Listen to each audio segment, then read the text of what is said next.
बहन ने अपनी बड़ी बहन के चेरी जैसे होंठ खोले और अंदर से एक गहरे लाल रंग का मोती निकाला।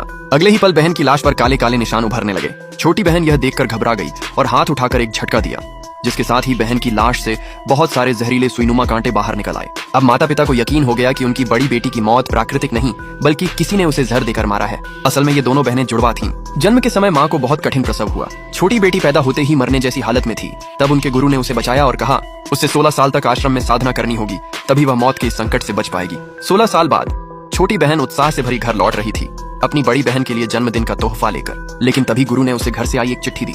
वह खुश थी, सोच रही थी ये बड़ी बहन की भेजी हुई प्यारी चिट्ठी होगी। लेकिन जैसे ही उसने चिट्ठी खोली, उसके पैरों तले जमीन खिसक गई। उसमें लिखा था, तुम्हारी बहन तांग सिसी अब इस दुनिया में नहीं रही। वह चिल्लाकर कहती है, मैं नहीं मानती, मेरी बहन मर नहीं सकती। उधर बहन का अंतिम संस्कार चल रहा था। घर की बूढ़ी दादी जल्दी जल्दी दफन करने को कह रही थी। उसे यह भी बुरा लग रहा था कि बहन को अभी अभी ताजपोशी के लिए चुना गया था और अब उसकी मौत हो गई।